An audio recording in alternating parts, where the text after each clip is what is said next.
Monte Carlo.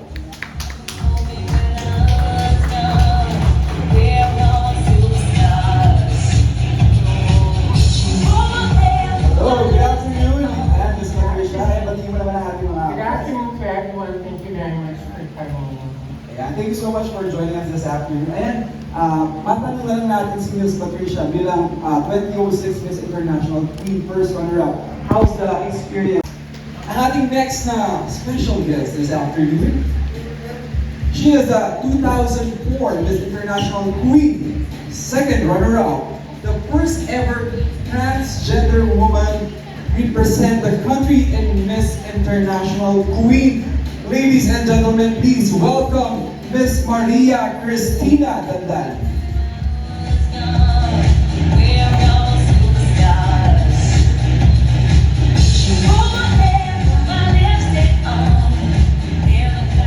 Good afternoon, and Miss Maria Cristina Dandan.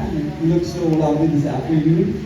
And ayan, bilang bati naman natin ang ating mga press. To our distinguished lovely press people, thank you for visiting this event. Maraming salamat po sa inyong lahat. Yeah, especially yung ating mga nasa Zoom din na nakatutok sa atin this afternoon. So ayan, Miss Maria Cristina Dandan, ang aking katanungan sa iyo, what are your message to our aspirants this year? Kasi I think mas nag-level up na ngayon, di ba?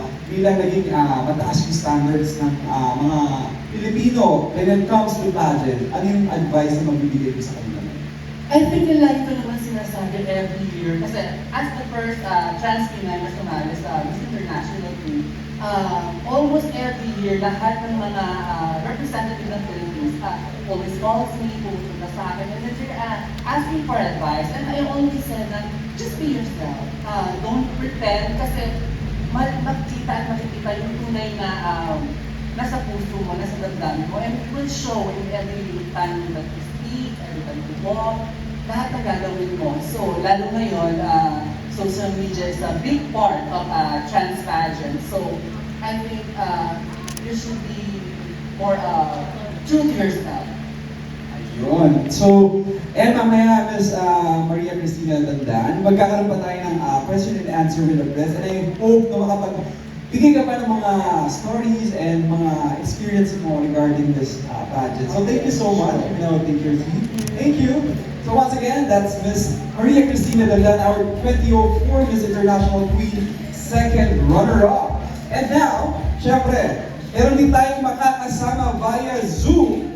So, all the way from the Queen City of the South, the 2020 Miss International Queen Top 6 this afternoon. So, she is the Miss International Queen 2012. So, ladies and gentlemen, please welcome the dashing Miss Kevin Balo. Hello, ayan. Good afternoon, Kevin. How are you? Yan. At pwede mong batiin ang ating mga press who are watching live dito sa AQUILA Crystal and of course ang ating mga team Zoom. Yan, Kevin.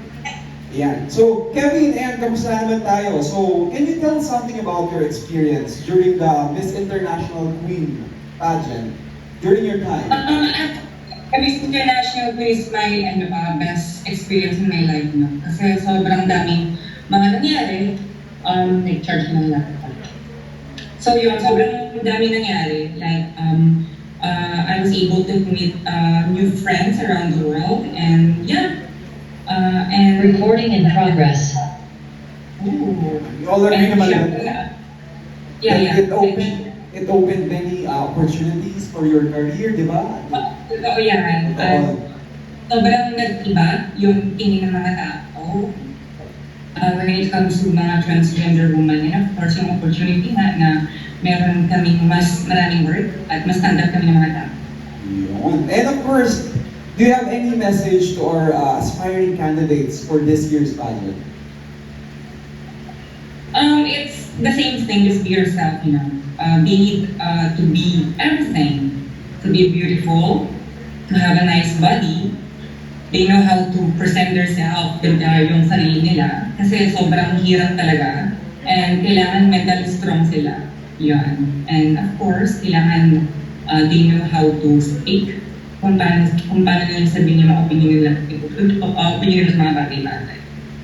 And syempre, last na lang po, Miss Kevin, how about the message niyo po sa ating organizers for this year? We all know naman na we are on a pandemic pa rin. So medyo talagang, parang struggle pa rin yung mga events na ganito. So what are your message for them? First and foremost, I want to congratulate our National Director, Ms. Michelle Monticarlo, and of course the other team, Justin Aliman and Mami Jane. Congratulations po sa inyong hard work at finally meron na tayong Miss International Queen Philippines na kung saan nagbigay pa ng magandang opportunity sa ating mga transgender women here in the Philippines. Alright, so once again, there you have it, the Miss International Queen 2022 and ang ating executive committee, starting with the honorary advisor and the producer of Miss International Queen Philippines. Please welcome Miss Jing Lumaban.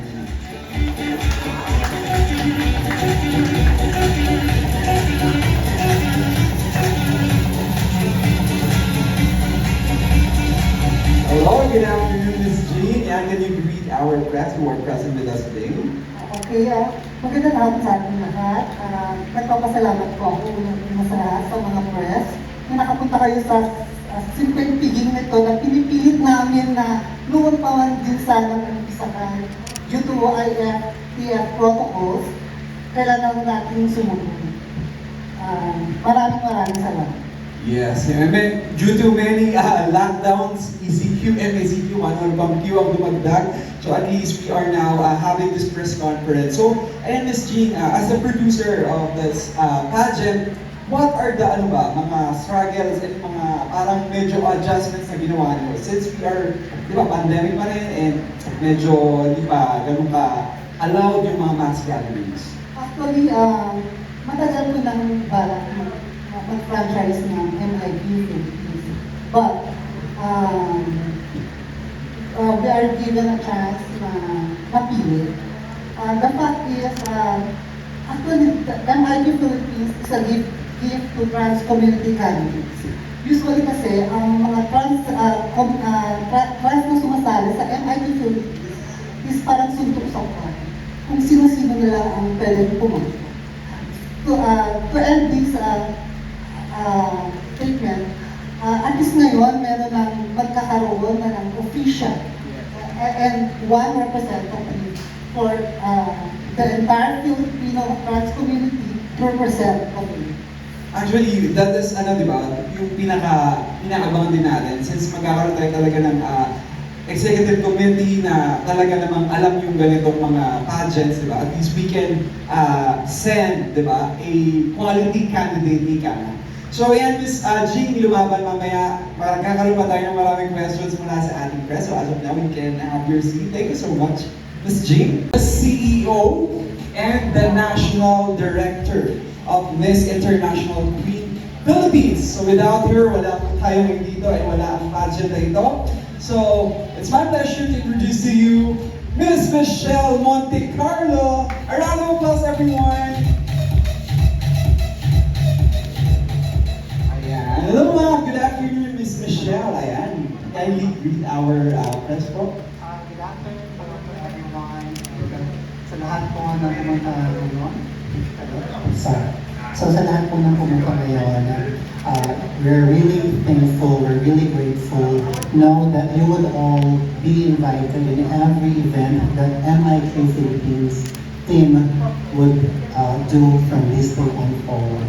Magkwentuhan tayo po later, and I know sa dinami-dami ng pinagdaanan natin sa pandemya, you had to go on swab testing, which we did today. Alam kong umuulan, but you took all the effort. Every one of you, every single of you took the effort to come here and be present to grace our press conference. Know that in our hearts, sa heart ng buong MIQ Philippines team, and of course, the Miss International Queen Headquarters, we are all grateful. Thank you for the support. And, chikahan tayo na mas marami later, and we have lots of surprises para po sa inyong lahat. Thank you. Ayan. Tapos Miss Michelle, mamaya you can have your... I was saying earlier, hello? As I was saying earlier, gusto ko ikwento sa inyo kung paano nagsimula at kung ano ang organisasyon ng Miss International Queen Philippines. To top it all, we have our head office, which is what we call the Miss International Queen, na naka-base sa Pattaya.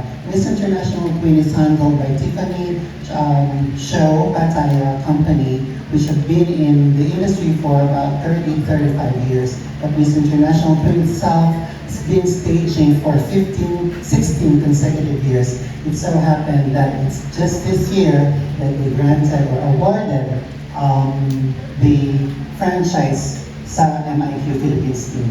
And what about our organization?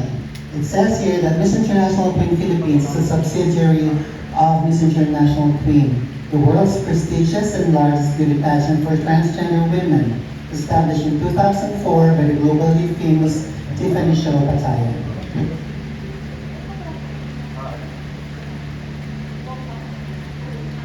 One of our goals states that MIQ Philippines envisions a world where every member of the LGBTQ plus family has the freedom to live their truth without fear and with equality under the law, and empower them in building self-confidence and create opportunities for success.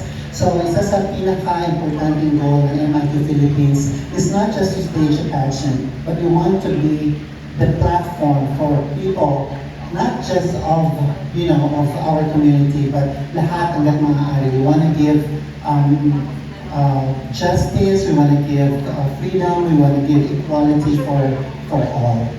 And it's not just about being pretty. We want to impart sa bawat kandidata rin that you have to be confident, that you have to be an achiever. You know, it's not just a pretty face can be your passport, but intelligence, smartness, confidence is a visa that one can use para makapunta sa bawat destinasyon ng buhay niya. Recognized as the first and foremost annual beauty pageant of its kind, both MIQ and Miss International Queen Philippines objectives are to create a positive image of the LGBTQ plus community. It's known that we have this stigma about the members of our community, and one of our goals here in MIQ and MIQ Philippines is to tell the world, the universe rather, na we are not what they think we are. We are achievers. We are fashion designers, we are scientists, we are doctors, we are politicians, we are parents, single parents to lovely and intelligent kids as well. So isa pa sa mga goals natin, hindi lang basta papapageant, but i-uplift ang ating image sa buong community. MIQ Philippines is a non-stock and non-profit organization aiming on achieving the undermentioned. I'd just like to share that it was just last week that with the help of the MIQ Philippines team, we are officially registered under the Security and Exchange Commission. So it was a very painful, it was a very painful and tiring yet fulfilling experience at process. Kasi ang hirap pa naman pa-register sa first, the name, and second, all the bylaws, and we came to realize that putting up a corporation like this should have a good purpose. And because our purpose is not just to stage a beauty pageant, but our purpose is also give positive cause, we were granted that. So we already have the certificate. Register na tayo sa session. Advocate by partnering with people across demographics, industries, and governments to provide leadership on how to back up pro-equality statements with real action. So our aim here in MIQ and MIQ Philippines as well is not just like puro advocacy, hindi lang puro din pag-aangal. So we want to take part in equating yung mga hinanain natin with the equivalent actions that we have to undertake. Promote local tourism by publicizing important tourist attractions of Philippines three major islands. So this is the reason why we are making this a nationwide pageant. Kasi gusto natin i-promote ang buong sangkapuluan ng Pilipinas. So we want to show the world and everyone that the Philippine archipelago has many tourist spots to share. So we want to invite investors, we want to invite tourists, we want to invite everyone to fall in love with our country as much as we love the Philippines itself. Promote the Philippines as one of the best Asian tourist spots in the world. So, with staging Miss International Queen Philippines, showing off the beauty of all our candidates and showing off how good we are when it comes to production, staging a pageant, we want to show the world that it's not just Asia, it's about the Philippines that Asia can boast about. Select the rightful trans Pinay to represent our country in the international stage. So this is the end goal.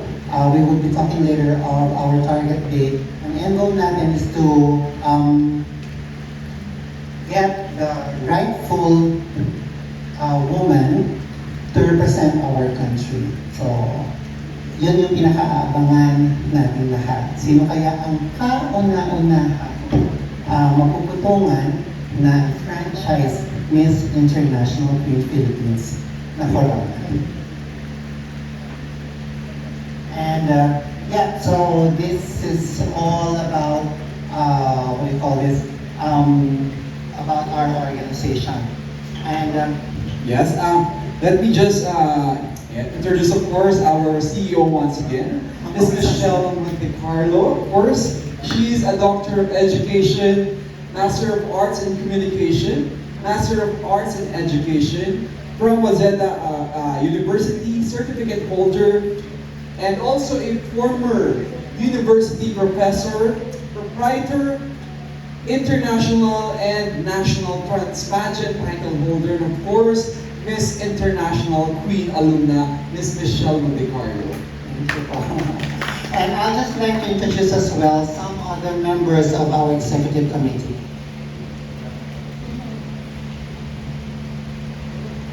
Of course, you've met earlier our honorary advisor and executive producer, our mother, Madam Jane Lumaman, who is not just a company proprietor but a known philanthropist.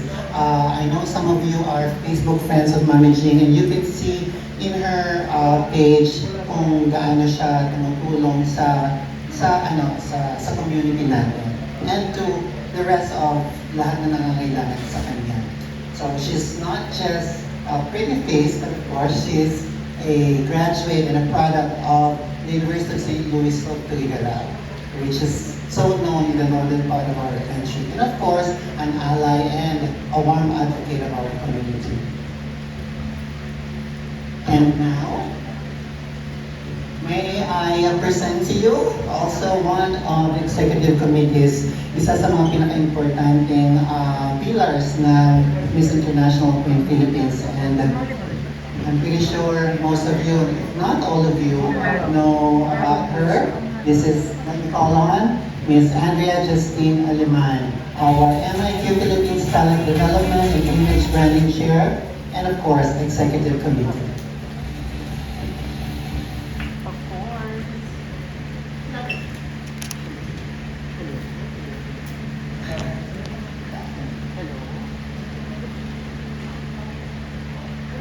Hello. Ayan. Hello, magandang hapon sa inyong lahat at welcome po sa Presta ng International Queen Philippines.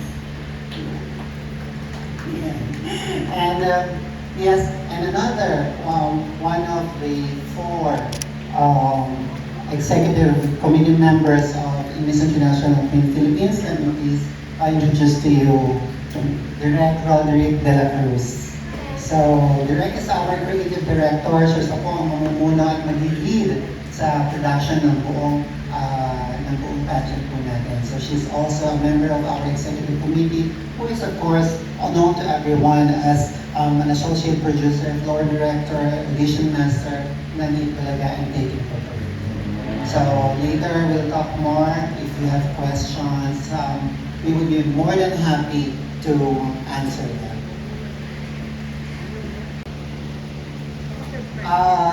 just to continue, ito yung mechanics on how we plan to push through on our event. The first is the online application of candidates. Please watch this. It's a great honor that I'd like to share to everyone that to date, we have 224 online applications from all over the Philippines. Yes, 224. Kinilabutan po ako.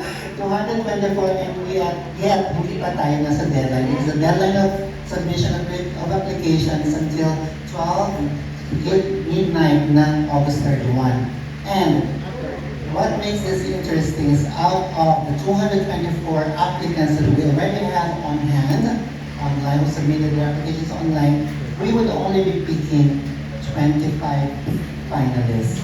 So from out of 224 candidates at present, 25 lang po ang mag-advance sa grand finals. It is in this light that I'd like to formally announce as well at this moment that all that would be selected sa 224, the 25 lucky finalists would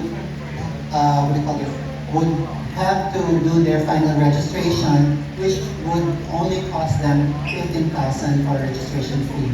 And this 15,000 registration fee would cover almost everything that they would be needing sa buong pageant natin. From accommodation to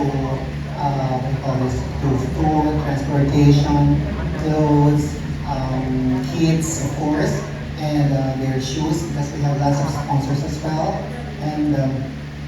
And from then on, we'll have as well the candidates orientation, and then the pre-pageant.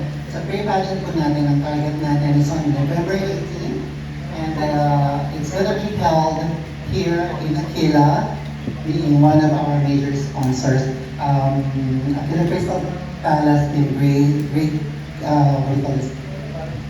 generous enough to be part as one of the major sponsors ng ating pageant.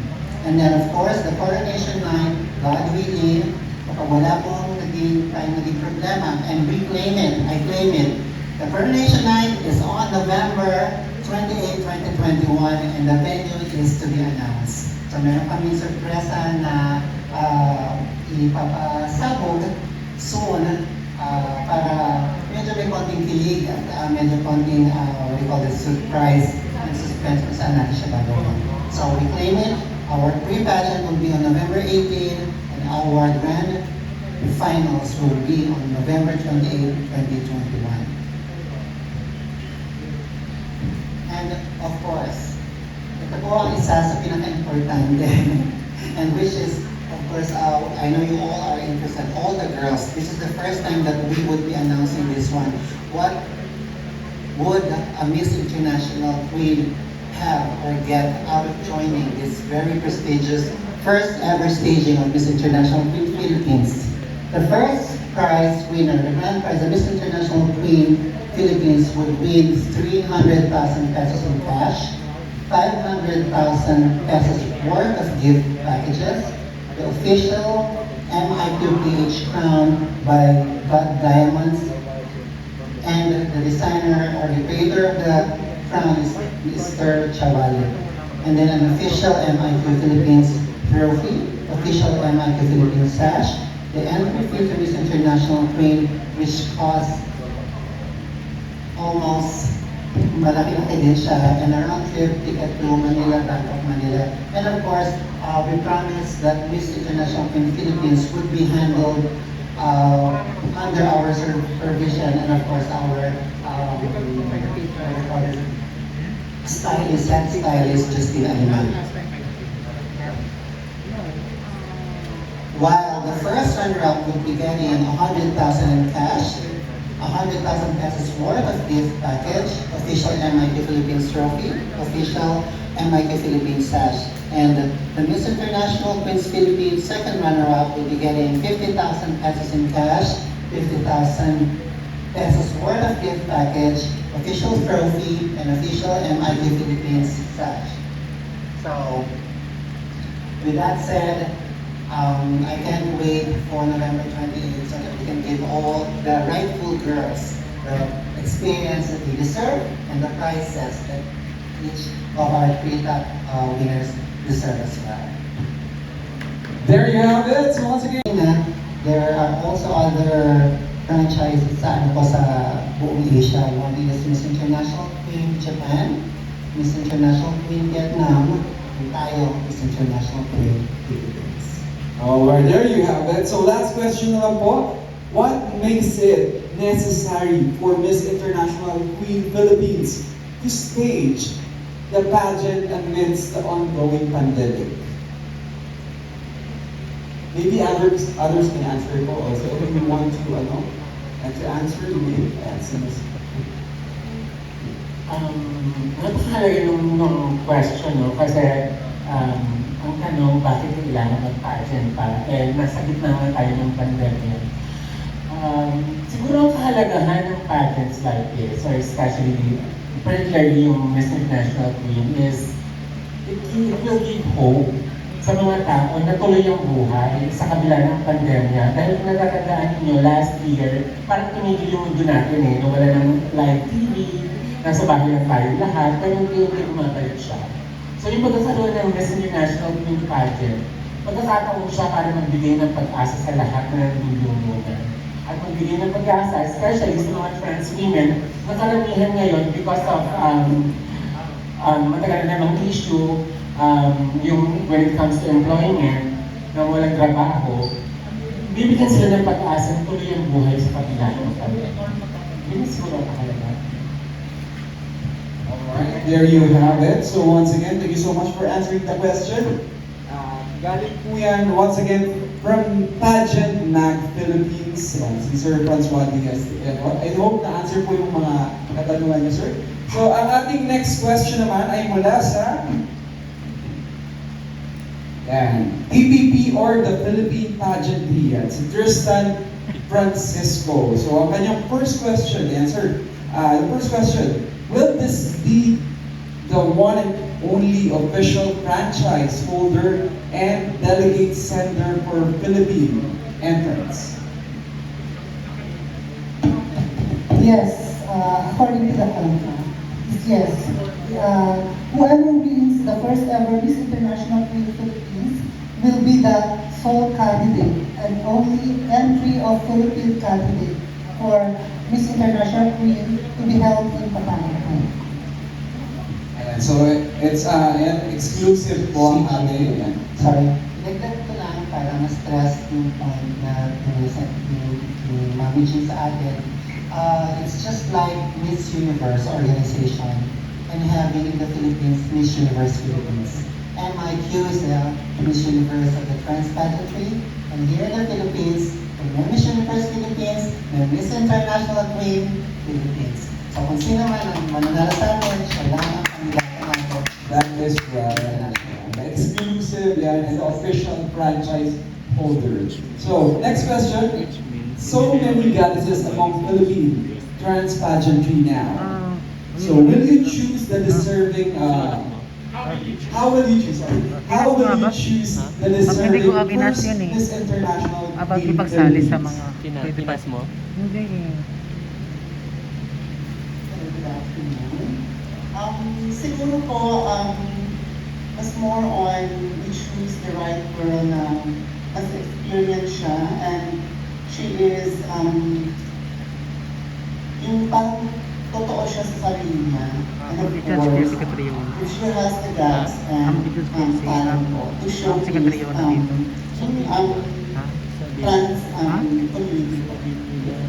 Yeah, thank you so much for answering. And we all know naman about the Philippine standard when it comes to pageant. Talagang napakataas pa. Starting from the winners natin, like sa ibang bansa, tuloy-tuloy na talaga yung ating pagiging masusi sa pagpili ng mga kandidata. So once again, ayan, thank you so much for the question, Sir Tristan Francisco mula sa the Philippine Pageantry. So moving on to our next question. And mula naman sa Pageantology 101 kay Sir Edge. Sorry, Miss Edge. Sorry. Why do you think that we need to have this International Queen franchise for Philippines as on previous years trans-Pinay aspirants for Miss International Queen can directly apply in the pageant. So why do you think that we need to have this Miss International Queen franchise for Philippines? As on mga previous years, the trans-Pinay aspirants naman for Miss International Queen can directly apply in the pageant. That's one reason talaga kung bakit natin pinangarap at ngayon nakamit ang prangkisa ng MIQ Philippines because from 2000, simula ng 2004, I myself, the four of us here, Mami Jean's been supportive, nakapunta siya sa Thailand, supported almost all of our representatives. The problem then was like, marami ang magpapasa ng online, and we are all like everyday walking on eggshells, not knowing would we be picked, would we be chosen. So, ang goal, the reason why the MIQ Philippines team aimed on getting the franchise is to really have yung isang support lang sa ating kandidata. What happened before is isang taon, 4 ang Pilipina. Meron 3 ang Pilipina. Meron pa na mga nasa ibang bansa na Pilipina rin na dual citizen na i-represent ng ang nangyayari po kasi is nakahati ang suporta ng bansa natin. But if we have we have the franchise, one really legit at kaisa-isang representative on that stage sa MIQ, then we as a country can solely lahat ng effort natin, lahat ng support natin, may ibigay natin sa nag-iisang kandidata who would be the MIQ Philippines. Ewan ko na lang po kung sa suporta ng buong bayan natin is kung hindi pa natin maibalik sa ating bansa. That is also one reason why we thought of franchising because it's long overdue. 2015 was the last time we had the crown sa ating bansa. And this year, and every year from this year on forward, our goal here in MIQ Philippines is to bring back the crown sa ating bansa. Nakikita daw Thank you so tayo. much, Ms. Michelle. I think nasabi rin kanina ni Nagano si Ms. Michelle yung tungkol dito, di ba? Sabi niya Nagano si na, Amir, kung sino-sino kaway-kaway ang, naman kayo basta dyan. sumali. Dito ka dapat- Yun nga ang naging problem. The candidates has a lack of May support, di ba? may- Unlike oh, when yan, meron tayong official franchise holder, just like Miss Universe or Miss World, talagang susupport yung candidate na ating i-represent. So another question from Edge. Can you tell us the process on how did you acquire or get the franchise of MIQ?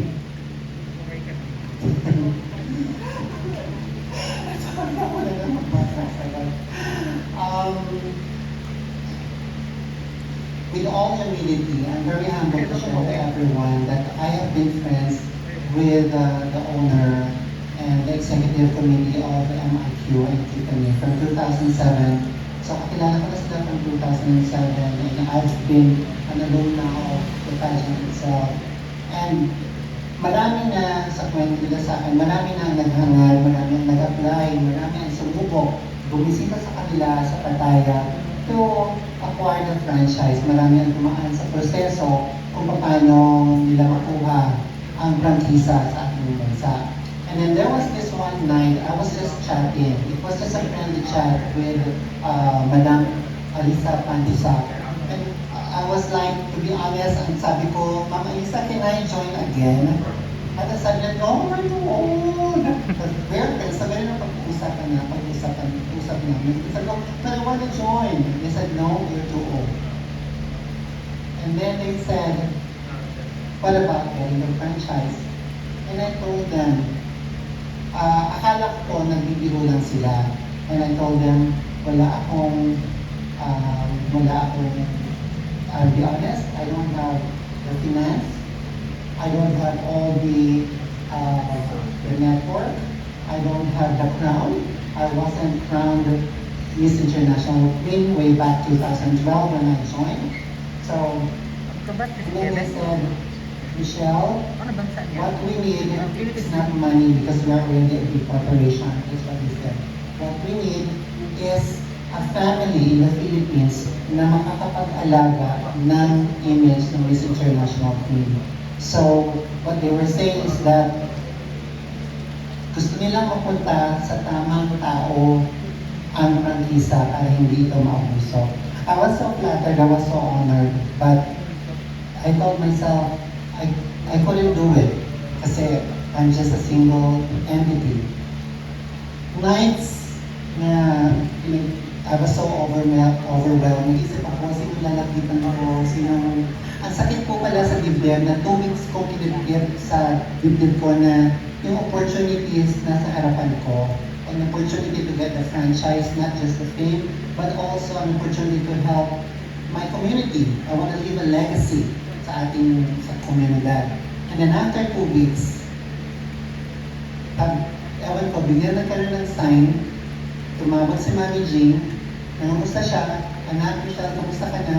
And then, that was the moment. I said, Mami Jean, can we have lunch tomorrow? I have a proposal. And then, it all began from there. And I asked Mami Jean, I told her about the proposal of MIT Philippines. And I guess from here, Mami Jean can tell us the story. Actually, yung offer sa akin ni Michelle for we have a lunch meeting. Hindi niya pa sa akin sinasabi kung ano yung pag-uusapan. At to back the story, nung nabanggit na sa akin yung pagpa-franchise ng MIT. And he said, meron ba tayong lalabas ng pera dyan siya? Meron. How much? More than 70. Okay. Michelle, I don't grab yet the opportunity. Being a businesswoman and entrepreneur, pag-iisipin ko muna, Michelle. Sabi ko, no commitment. But, inisip ko naman na matagal ko na rin pinangarap na magkaroon ng MIQ Philippines. Magkaroon na ng MIQ franchise. In which naman, hindi naman sa pagmamayabang nakaipon na rin tayo kahit konti. Na pwede na rin isugala. In return back, binalikan ko si Michelle. Okay, Michelle. Magmi-meeting tayo with Direct Rod and Justin. Kasi, hindi lang tayo pwedeng mag-decide na dalawa. We need a team. Then, blessing in disguise, Michelle also na pareho kami nang naisip na ng ka-team because of their expertise. Nung nag-ano kami na sa Araneta, Cubao, sa Burgo, hindi ko pa dinidiscuss kina Direct Road at saka kinano. But when they agreed at na-overwhelmed and nag-goosebumps sila, okay, proceed na tayo. Yun na, planning to make a franchise, parang ano lang, parang sugal, despite na pandemic pa tayo, parang ang hirap siguro kumuha ng sponsor, parang kasi nowadays kasi parang walang gawa ang mga tao. Gusto lang namin kahit paano, sumunod na tayo ng mga IITF protocols kung paano ang magiging image ng MIQ Philippines to the Philippines itself and to the MIQ headquarters. That's it. Thank you so much for answering that, Ms. Jean, and sharing that story too. So once again, the question is from Edge from Pageantology 101.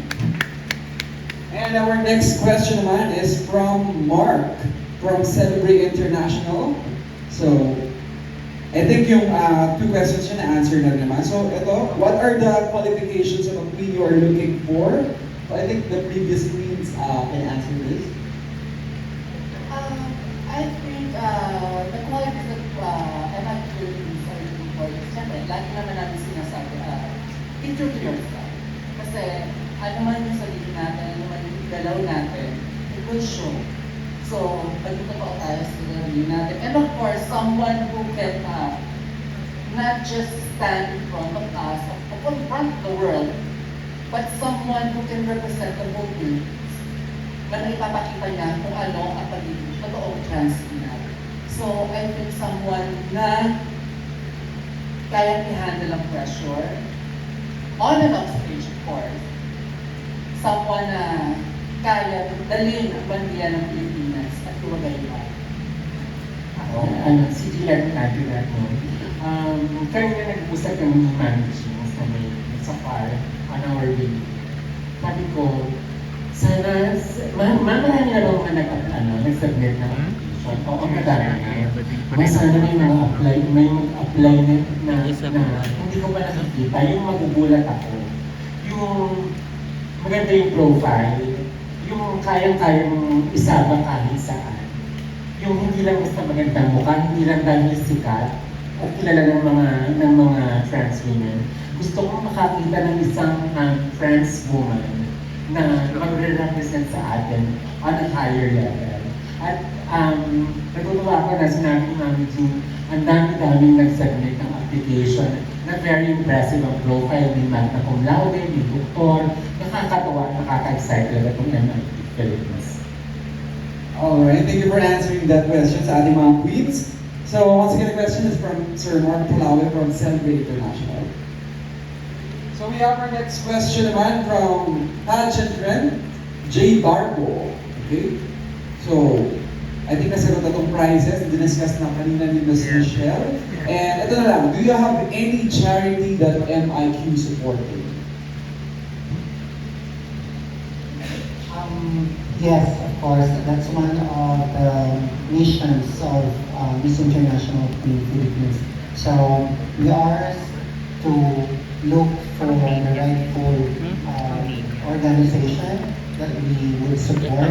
We are now, the MIQ Executive Committee is on search para makahanap ng kung sino ang isa, dalawa o tatlong charitable institutions na pwede natin supportan. So once again, the question is from J. Barbo mula sa pageant friend. So our next question is from, Anton. Anton from Pageant Pop. So, are there any minor titles? Minor titles? Minor titles, the first runner-up, second runner-up. Well, 3 days naman. Tapos, of course, yung mga minor na best in talent, best in swimsuit, best in longgang, best in advocacy, and mga others. But of course, isang Miss International Queen title holder, first runner-up, and then the second runner-up. Alright. So I think, dito parang katulad sa Miss Universe, diba, may mga Miss Supra, tama ba? Yung mga Miss Supranational, Miss Intercontinental. So, next question naman, what are your plans in the rights of the LGBTQ community sa ating country? What are your plans of this organization para sa rights of the LGBTQ community? As I have mentioned earlier, our plan here is the MIT Philippines be one of the channels. Alam ko, isang entity lang ng MIT Philippines at maraming entities ang sumusulong para sa pagtatanggol ng karapatan ng ating komunidad. So, nakikiisa kami at makikiisa kami ang MIT Philippines sa pagsulong ng ating karapatan. We would like to tie up, and we are tying up already with some politicians, government and non-government organizations as well. So, umasa kayo na, as I've mentioned kanina, na hindi lang tungkol ang MIQ Philippines sa pagandahan. Ito tungkol sa pagtulong, sa pag-educate ng tao, sa pakikibaka ng ating karapatan, at sa pagpapakilala ng Pilipinas sa Pilipinas bilang isa sa pinakamagandang bansa sa Asia, kundi man sa buong mundo. Thank you once again, Ms. Michelle, for answering that question. So, thank you so much for Philippines, okay?